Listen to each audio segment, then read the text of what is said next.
आवे करी एक काम हो दिल जवान तुरल बा धरी ओकर नाम हो।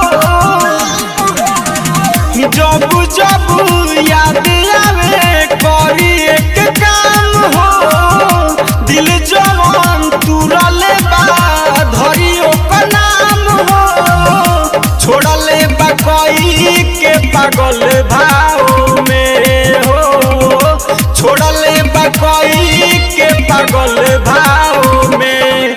हमर बगली रहेली दोसर गाँव में हमर बगली रहेली दोसरा गाँव में।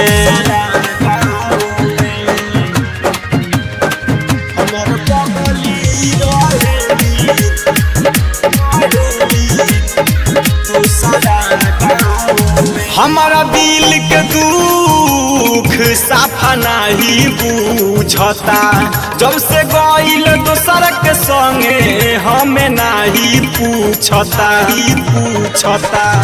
हमारा दिल के दुख साफा नहीं बुझता जब से गइल दोसर के संगे हमें नहीं पूछता। मन करे मर जाई खाई के जहरिया छोड़ी हमें चल गइल दोसरा के भिरिया। जाते जाके भूल गइल के दाव में हो जाते जाके भूल गइल के दाव में। हमर बगली रहेली दोसर गाँव में हमर बगली रहेली दोसरा गाँव में। हमर बगली रहेली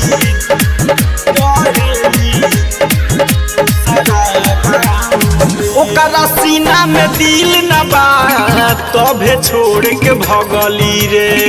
दिन दयाल दीवाना सुमन से मुँह मोड़े लगली रे। ओकरा सीना में दिल न बा तबे छोड़ के भगली रे। दिन दयाल रंजीत से मुँह मोड़े लगली रे। राइटर लव कुछ कहे जब से जुदा बा ना जाने कवन पर जाके फिदा बा तबे नाही रहिले खुशी भाव में हो तबे नाही रहिले खुशी भाव में। हमर बगली रहेली दोसर गाँव में हमर बगली रहेली दोसरा गाँव में।